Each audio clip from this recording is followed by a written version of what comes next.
Ya, baik sambil berjalan saja, bapak-bapak sekalian, insya Allah pada dia mohon settingannya yang diduplikat itu loh, harus sambil dicolok teman-teman.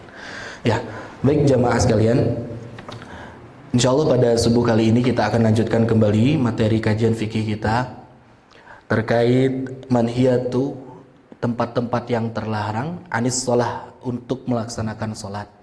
Yang pernah kita bahas sebelumnya, yakni tempat-tempat terlarang ataupun waktu-waktu yang terlarang untuk kita melaksanakan sholat. Di samping ada waktu-waktu yang terlarang, ada juga tempat-tempat yang terlarang untuk dilaksanakan sholat berjamaah. Kalau untuk waktu-waktu yang terlarang melaksanakan sholat, kita tahu bahwasanya sholatnya itu adalah sholat sunnah, bukan sholat yang wajib. Dan waktunya kapan? Waktunya ada 3 waktu. Yang pertama, pada saat benar-benar matahari terletak di atas kita, ataupun yang disebut dengan garis istiwa. Dan yang kedua, itu adalah ketika hendak mulai terbenamnya matahari sampai dengan waktu maghrib. Nah, itu adalah salah satu waktu yang dilarang untuk melaksanakan sholat. Begitupun yang terakhir adalah ba'da sholat subuh sampai dengan benar-benar datangnya waktu isyraq ataupun terbitnya matahari. Itu adalah 3 waktu yang dilarang kita melaksanakan sholat sunnah, bukan sholat wajib.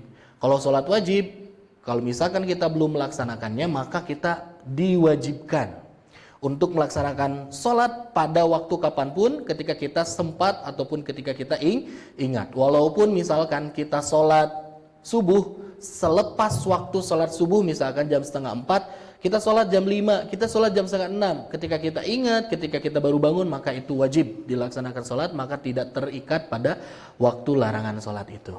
Itu yang pertama. Dan juga jamaah sekalian, kata Nabi Muhammad SAW berbicara mengenai tempat dilaksanakan sholat, ju'ilat li al-ardu, kata Nabi Muhammad SAW, dijadikan untukku al-ardu, bumi itu, kulluha, seluruhnya itu tahurun, seluruhnya itu suci, dan juga seluruhnya itu bisa dilaksanakan untuk media sholat. Seluruh bumi dihamparkan. Maka dari itu kata Nabi Muhammad SAW, wa idza, apabila ada seseorang di antara kalian yang mendengar panggilan sholat ataupun telah mengetahui bahwasanya pada saat itu adalah waktu datangnya sholat, falyusalli, maka hendaklah dia melaksanakan sholat walaupun dia sedang tidak berada di masjid ataupun masjid jauh dari dirinya, dan itu bukan satu alasan untuk meninggalkan sholat. Gitu jamaah sekalian. Sesanya. Oh iya, mangga. Jadi pada dasarnya seluruh hamba bumi Allah Subhanahu wa taala itu adalah media pun bisa kan di dalamnya ataupun di pada bumi itu untuk melakukan. Itu poin yang pertama. Jamaah sekalian, ternyata Nabi Muhammad SAW di riwayat yang lain itu menyebutkan boleh seluruh hamparan dari bumi itu dijadikan untuk sholat, tempat untuk sholat, illa kecuali. Nah, ini ada pengecualian, ada bentuk yang dibandingkan yang umum. Illa, kata Nabi Muhammad SAW, kecuali al-maqbarah wal hammam. Dalam riwayat yang pertama adalah 2 yang disebutkan. Pertama adalah al-maqbarah. Ari maqbarah teh naon Pak? Tempat nguburkeun. Disebatkeun di urang mah meureun kuburan gitu. Astana, sanes istana, astana. Aya astana di Bandung mah anyar we nya. Astana anyar, Newcastle eta teh. Maaf sekalian. Nah, jadi yang pertama kata Muhammad SAW, kita dilarang untuk melaksanakan dan mendirikan sholat di mana? Al-maqbarah, di kuburan. Dan yang kedua, di mana? Wal hammam, yaitu di tempat hajat, buang hajat, ataupun disebut dengan WC. Nah, itu adalah 2 tempat yang dilarang kita untuk melaksanakan sholat di dalamnya. Di dalam hadis yang lain, Nabi Muhammad SAW menyebutkan bahwasanya la tusallu ahadukum ilal maqbarah, Jangan sekali-kali kalian melaksanakan sholat dengan menghadap kalian ke kuburan. Wala tajlisu fiha, dan jangan kalian berani untuk duduk di atas kuburan. Nah, ini adalah riwayat yang lain. Kalau yang tadi tidak boleh secara umum di kuburan, kalau dalam riwayat yang ini kata Nabi Muhammad SAW, nggak boleh kita sholat menghadap ke arah kuburan. Jadi menghadap ke arah kuburan itu sesuatu yang terlarang. Dan juga kata Nabi, wala tajlisu, dan jangan seseorang dia itu duduk di atas kuburan. Sesahnya, sekianlah. Sawi. Nah, kita lanjutkan saja jemaah sekalian. La tusallu ilal kubur wa la tajlisu 'alaiha, dan kali-kali kalian duduk di atas kuburan. Nah, ada yang memandang bahwasanya hadis ini itu adalah merupakan keharaman yang mutlak. Dalam arti kalau misalkan kita sholat baik di masjid ataupun di hamparan yang terbuka dan ternyata kita tahu di depan kita ada kuburan, secara ilmu kita tahu di depannya ada kuburan, maka kita tidak boleh sholat di situ. Batal dan haram sholatnya. Itu yang menyebutkan bahwasanya haram secara mutlak. Contoh, di Masjid Mutiara itu di depannya dari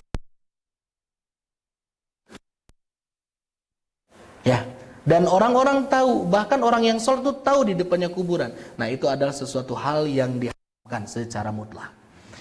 Ada yang menyebutkan enggak mutlak haramnya. Kalau misalkan di tempat yang terbuka, tidak ada sekat, tidak ada dinding dan pembatas, itu baru tidak boleh.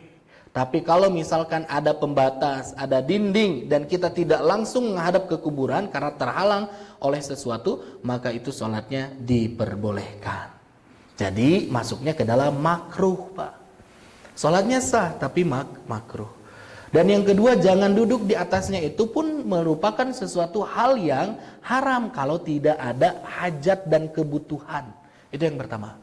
Kalau misalkan kita ke daerah pemakaman, ke komplek pekuburan, maka kita tidak boleh secara sengaja untuk duduk di atas kuburan sambil mendoakan, misalkan pilih orang tua yang telah wafat, kita ke sana untuk mendoakan dan juga menziarahi kuburan mereka.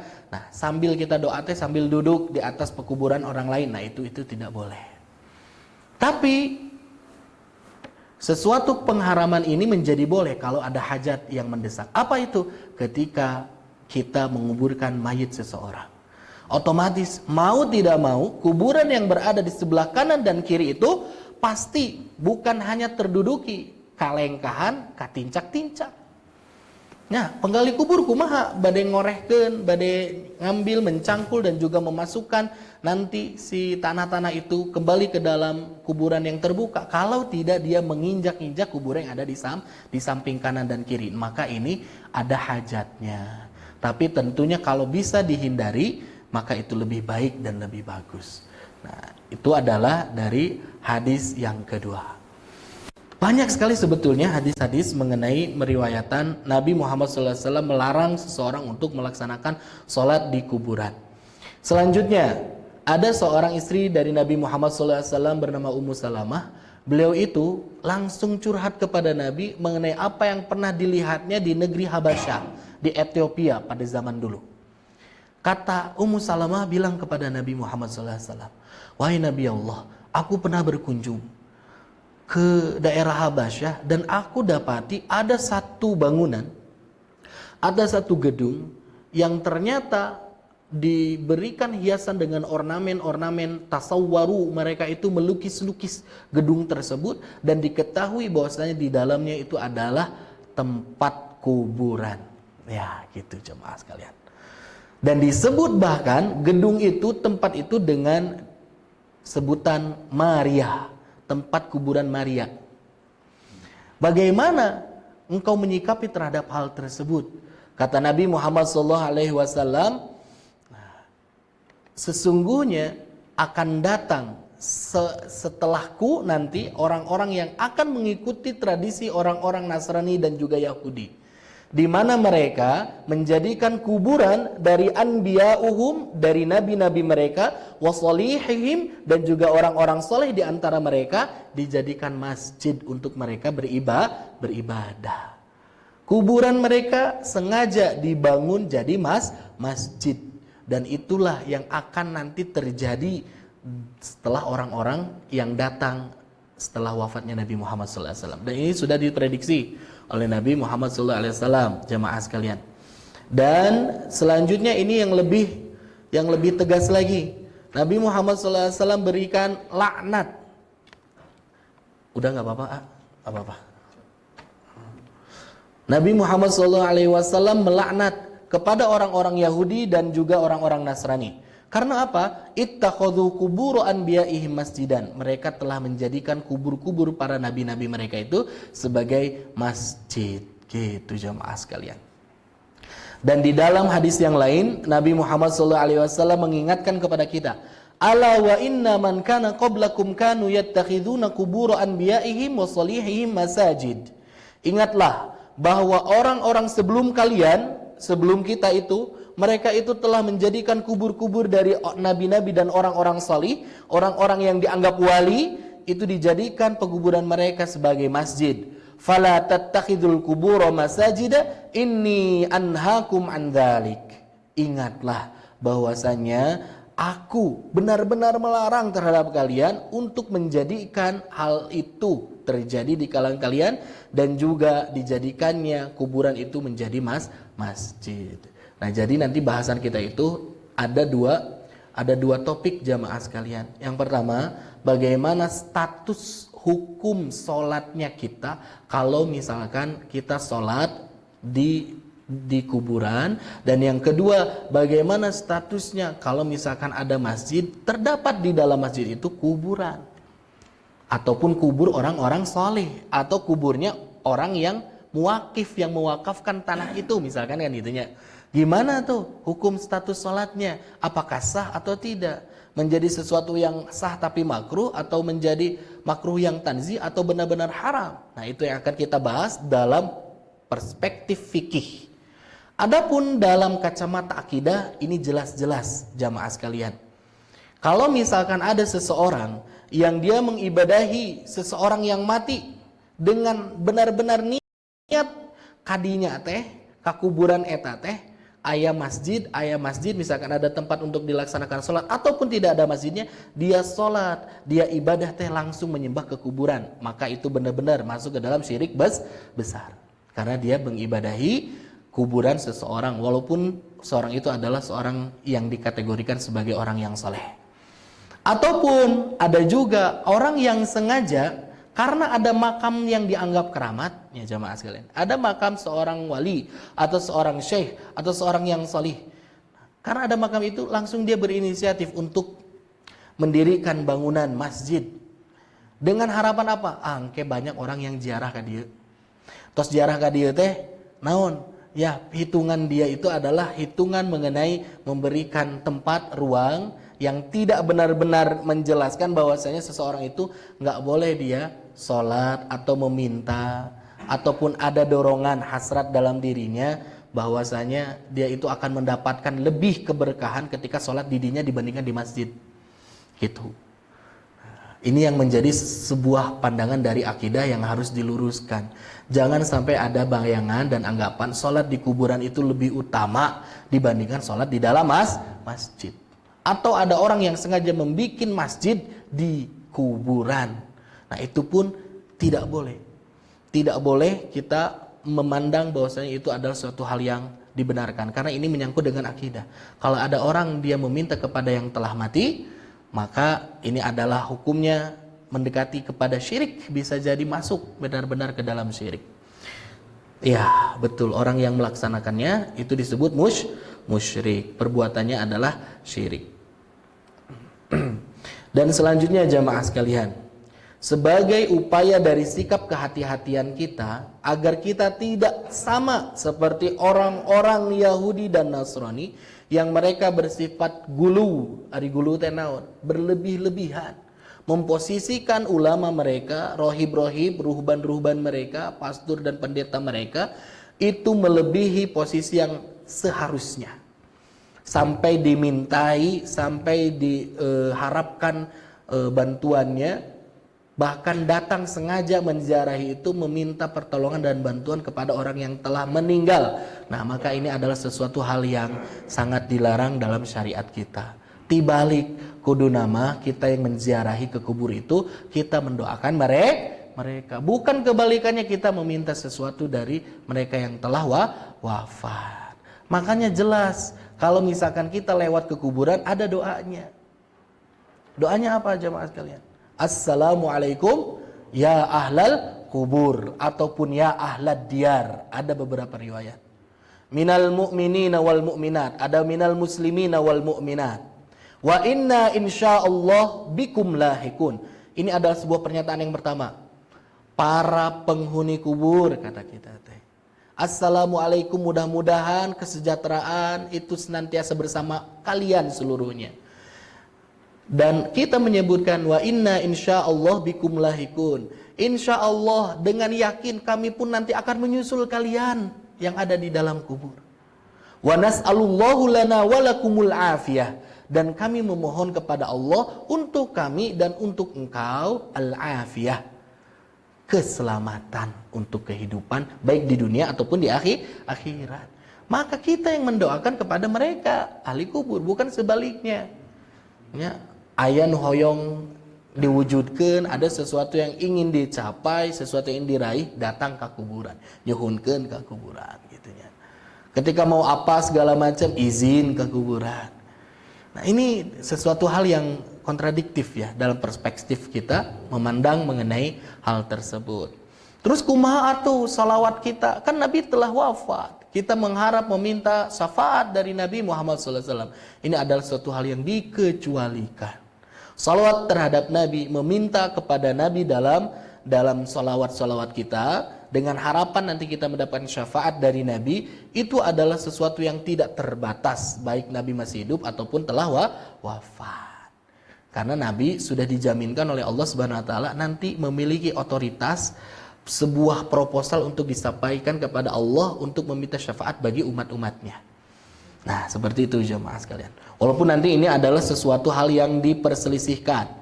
Kalau selain Nabi kumaha atuh? Nah, ini yang menjadi ikhtilaf dari para ulama kebanyakan memandang mengenai tawassul. Nanti kita akan bahas dalam kajian-kajian berikutnya.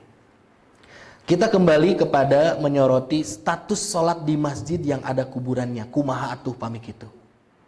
Hal yang pertama, kalau bisa mah atuh. Kalau bisa ya. Ya, dipindahkan dulu. Ada yang menyebutkan gitu. Kalau misalkan ada masjid, udah gitu sudah terlanjur di dalamnya ada kuburan. Atau sebaliknya, ada kuburan, udah gitu dibangun masjid. Nah, maka kalau bisa kuburannya dipindahkan kepada kuburan umum layaknya orang-orang dikubur di tempat yang khusus disebut dengan pekuburan itu. Kalau bisa. Tapi ada yang menentang juga. Kalau sudah toh dikubur, gak usah dipindahkan lagi. Karena apa? Nanti ketika di ruang kubur itu, yang disebut mayit itu najis. Tulang-tulang mereka ataupun dari serapan-serapan darah yang menyerap ke tanah itu menjadi sesuatu yang najis. Maka ketika dipindahkan, tidak betul memindahkan, maka mudorot ini. Takut masjidnya nanti terkena oleh najis. Maka ada yang menyebutkan atos, terkedah dipindahkan. Ada yang menyebut seperti itu. Nah, yang paling penting apa untuk kita? Kalau niat mau sholat ya udah jangan di kuburan, cari masjid. Mudahnya makan gitu. Kalau mau sholat ya udah ke masjid, jangan di kuburan. Mudahnya seperti itu. Tapi bagaimana kondisi-kondisi yang khusus? Waktu mepet misalkan. Bahkan dia itu rumahnya di dekat kuburan. Bahkan orang ini kerjanya sebagai orang-orang yang suka bebersih di kuburan yang luas, yang nggak mungkin dia untuk pergi ke masjid dulu. Gimana tuh? Nah, ini adalah posisi-posisi ataupun kondisi seseorang yang harus kita gali apakah sholatnya itu diterima menjadi sholat yang sah atau yang terlarang. Nah, yang pertama jamaah sekalian, para ulama memandang bahwa sholat di tempat yang ada kuburan ataupun masjid di dalamnya ada kuburan itu adalah sesuatu hal yang terlarang, haram untuk melaksanakan sholat di dalamnya. Makanya ada sebagian di antara kaum muslimin ketika masuk masjid tahu ayam kuburan ya digigir, ya misalkan gitu ya, di dalam masjid. Ataupun ketika ada yang lebih ekstrim, ketika dia datang masuk ke pekarangan masjid, kan masjid itu ada temboknya misalkan ya, kalau di sini kan nggak ada. Ini ada temboknya biasanya, dan di antara pekarangannya itu ada kuburan.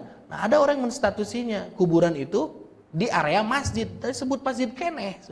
Jadi dia meninggalkan untuk sholat di masjid yang ada kuburan di pekarangannya. Ada yang ekstrim seperti itu. Karena memandang dan melihat dari sisi zahir hadis yang Nabi Muhammad Shallallahu Alaihi Wasallam sebutkan tadi di awal saya ungkapkan. Ada yang seperti itu, makanya jangan merasa aneh. Ada orang yang sangat hati-hati sampai-sampai milih-milih masjid bener bersih nggak dari kuburan segala macam. Nah, ada yang seperti itu. Karena melihat konteksnya boleh-boleh saja. Boleh-boleh saja kalau memandang bahwasanya itu dari hadis yang Nabi sebutkan, dan juga ulama-ulama ada yang menyebutkan bahwasanya ini adalah suatu hal yang terlarang. Imam Abu Hanifah diantaranya melarang seseorang untuk melaksanakan sholat di masjid yang ada kuburannya. Selanjutnya Imam Az-Zahiri pun menyebutkan terlarang juga sama, nggak boleh, sholatnya nanti batil. Seorang yang melaksanakannya itu batal, tidak disahkan sholatnya kepada Allah Subhanahu wa Ta'ala. Tapi ada juga sebagian pendapat yang menyebutkan bahwasanya boleh kok, dan sholatnya juga sah kok, nggak apa-apa. Kenapa bisa seperti itu? Kita belajar fikih dari kecil bahwasanya di antara pembatal-batal sholat itu tidak disebutkan kita sholat di tempat kuburan misalkan gitunya. Kita tahu yang membatalkan sholatnya namanya Pak, popos, kentut, buang hajat ya, ataupun anajis segala macam. Nah, tidak ada sholat yang di kuburan itu nggak masuk ke dalam salah satu hal yang membatalkan sholat, maka sholatnya tetap sah gitu. Nah, yang nanti dipandang itu adalah hukum mubah, jadi boleh gitunya, tidak dosa, atau makruh. Nah, itu yang nanti menjadi bahasannya. Sholat nama sah selama rukun-rukun sholatnya dijalankan dengan sempurna, dan dia syarat-syarat sholatnya dilaksanakan dengan sempurna, maka sholatnya sah. Ada yang menyebutkan seperti itu. Ya, dan juga jamaah sekalian, nah ini lebih masuk lagi ya, dari beberapa pendapat ini saya coba disatukan ataupun dikompilasikan menjadi sebuah kesimpulan yang mudah-mudahan menjadi sesuatu hal yang mudah kita pahami. Yang pertama, ada yang menyebutkan ulama itu boleh ketika kita misalkan melaksanakan sholat di dalamnya itu ada kuburan, dan tidak masuk jadi makruh, tetap boleh dengan mubah sebagaimana sholat di masjid-masjid pada umumnya, asal satu syaratnya apa? Si kuburannya tidak berada di depan tempat kiblat, ataupun kita tidak menghadap ke kiblat. Ya, misalkan jamaah sekalian, masjid, nah di samping sebelah sana ada kuburan, orang sholat menghadapnya ke kiblat tanpa dia menghadap ke kubur. Gitu. Jadi kuburannya ada di belakang misalkan, di samping kanan ataupun kiri, yang tidak seseorang itu sholat langsung menghadap ke arah langsung kiblatnya itu mengarah ke kuburan, maka itu mubah semubah-mubahnya walaupun ada kuburan. Gitu. Eta pendapat yang pertama. Ada yang menyebutkan bahwasanya kemubahan ini terjadi apabila jumlah kuburannya tidak melebihi dari 3. Kalau misalkan yang dikubur dirinya itu ngan saurang ataupun hanya satu kuburan, dan itu bukan di hadapan misalkan ya, di kanan kiri, itu boleh. 2 boleh, 3 maksimal masih boleh. Tapi kalau misalkan di sekelilingnya itu adalah kuburan, ini menjadi makruh senang gitu. Ya, berarti kalau misalkan ada orang yang mendirikan masjid, di dalam masjidnya nggak ada kuburan, tapi sekelilingnya di sekeliling kanan kiri belakangnya itu semuanya kuburan, banyak kuburannya karena emang kuburan di situ, maka sholatnya itu sah tapi makruh gitu. Dan juga ada yang menyebutkan bahkan tidak apa-apa sholat di kuburan para wali dan orang-orang soleh, nggak apa-apa. Itu adalah salah satu bentuk penghormatan terhadap yang sudah meninggal dan dia adalah orang yang alim, katanya gitu. Asalkan sholatnya tidak menghadap, dan juga sholatnya dilaksanakan di samping kuburannya. Jadi ente ngarep ke kiblat, kuburannya tidak ada di hadapannya, ada di samping kanan ataupun kiri. Bahkan ini di Yaman ataupun di Mesir sebagian itu tradisi seperti ini dipertahankan. Mereka ziarah ke kuburan para mufti, para wali, orang-orang salih, melaksanakan ibadah di sana, sholat segala macam, dan berdoa segala macam, dan itu ada sesuatu yang disunnahkan, katanya gitu. Dalilnya ada. Apa dalilnya? Sempat Nabi Muhammad SAW seakan-akan gitu mengagungkan terhadap salah satu kuburan di antara sahabatnya, dan dia berikan dengan tanda yang dia tidak berikan kepada kuburan-kuburan yang lain. Kata Nabi Muhammad bertanya, di mana kuburan si fulan? Gitu. Oh ini ya Nabi, kuburan yang engkau maksudkan ini adalah ini, sahabat engkau yang ini. Langsung Nabi Muhammad SAW bawa batu dan simpan batu sebagai tanda dan memuliakan kuburan orang yang berilmu dibandingkan yang lainnya. Itu kan sunnah Nabi memuliakan. Gak apa-apa kita memuliakan kuburan itu, ya. Asalkan kita tidak meminta, menyembah, dan tidak ada urusan akidah terhadap kuburan. Sholatnya khusus, sholat niatnya ke Allah. Syaratnya dijalankan, rukunnya disempurnakan, gak apa-apa. Nah gitu. Bahkan ada yang menyebutkan, jangan melihat terhadap hadis yang disampaikan Nabi, kita tidak boleh sholat di kuburan. Karena apa? Hadis itu diartikan sebagai konteks akidah saja. Maksudnya apa? Nggak boleh tuh nanti kalian sholat sebagaimana ibadah-ibadahnya kaum Yahudi dan Nasrani, menyembah nabi-nabi mereka, mengkultuskan nabi-nabi mereka, bahkan menyetarakan posisi nabi mereka sebagaimana Tuhan dalam kehidupan mereka. Nu teu kenging mah eta. Kan di kita mah sunah. Alasannya gitu. Dan di kita mah sesayang-sayangnya kita kepada Nabi Muhammad SAW, kan tidak ada orang yang ketika masuk ke kuburannya Nabi itu langsung sujud nyembah, sholat hadapna langsung ke kuburan Nabi, nggak ada. Paling batas maksimal dari cintanya apa? Paling nyiuman, ngecup, nyepengan dari batas dinding makamnya Nabi, kan paling gitunya. Histeris paling, ya Allah gitu, ya Rasulullah. Nggak sampai ada orang yang menyembah terhadap kuburan. Kalau misalkan menyembah kuburan, nah maka itu masuk ke dalam apa yang disebutkan oleh Nabi, nggak boleh sholat di kuburan teh karena ditakutkan menyembah ke kuburan. Jadi gitu jemaah sekalian.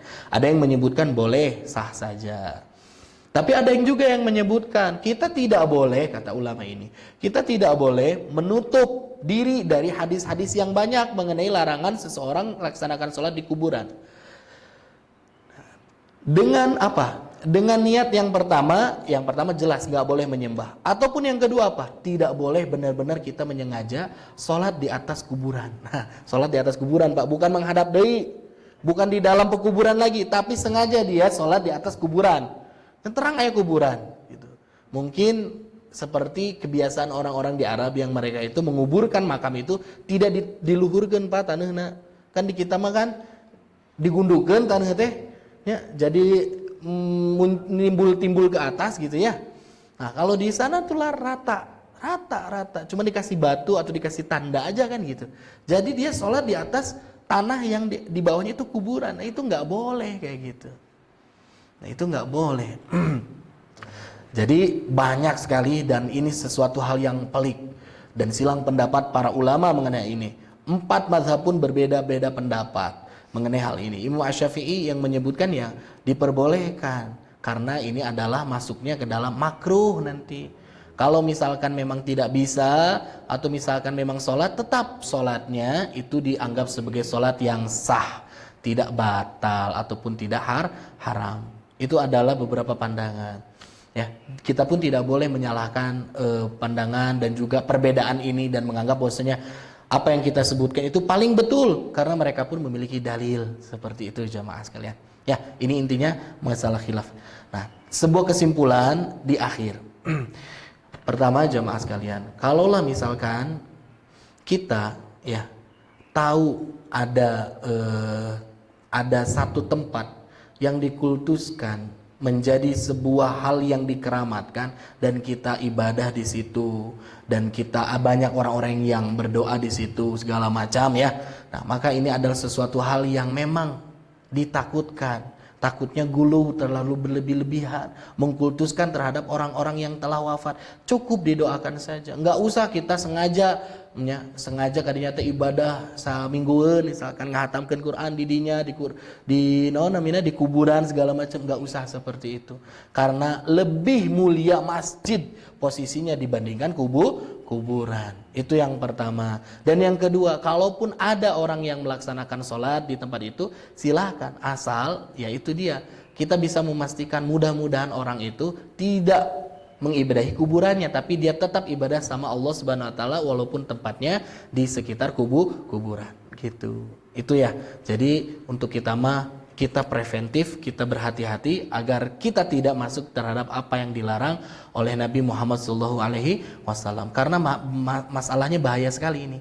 Ada laknat yang Nabi Muhammad SAW sematkan bagi orang-orang yang meniru mengikuti bagaimana tradisi orang-orang Yahudi dan Nasrani.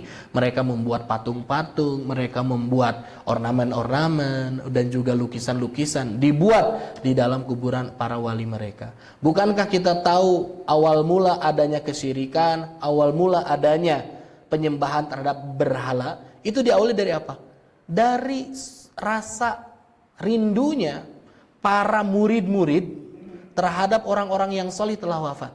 Di zaman Nabi Nuh alaihissalam, kan itu kan disebutkan bahwasanya orang-orang yang dijadikan oleh mereka sesembahan dan juga dijadikan patung-patungnya itu dari orang-orang yang soleh. Karena saking solehnya ingin dikenang masa hidupnya dulu, ingin ingat terhadap jasa gurunya, ingin ingat terhadap orang-orang yang memberikan kebaikan selama hidupnya, maka dibuatlah patung-patung. Hingga akhirnya disalah arti dan disalah fahami, malah disembah patungna gitu. Nah ini adalah sesuatu hal yang tentunya kita harus jaga dan kita harus berhati-hati terhadap masalah ini. Wallahu a'lam bishawab. Yang jelas selama hatinya tidak benar mengibadahi, selama hatinya tetap menjadikan orang yang salih ini ataupun orang yang telah wafat ini dalam status kemanusiaannya, tidak mengharap kemaslahatan, tidak mengharap kemudaratan dari orang yang telah wafat, maka ini tidak mengapa gitu. Itunya jemaah sekalian, mudah-mudahan apa yang disampaikan dalam pembahasan pagi kali ini bisa difahami. Mohon maaf ini jadi acak-acakan selainnya. Insya Allah nanti kita akan upayakan untuk disempurnakan kembali di pekan yang akan datang. Dalam hadis yang lain memang ada tempat-tempat yang dilarang itu ada 7 tempat jemaah sekalian. Ada yang menyebutkan 4 tempat, ada yang menyebutkan 7 tempat. Nanti kita akan bahas insya Allah pada episode-episode selanjutnya. Apabila ada yang ditanyakan ataupun dikoreksi, ditambahkan mengenai hal ini, waktu dan tempat dipersilahkan. Ya, cukup saja.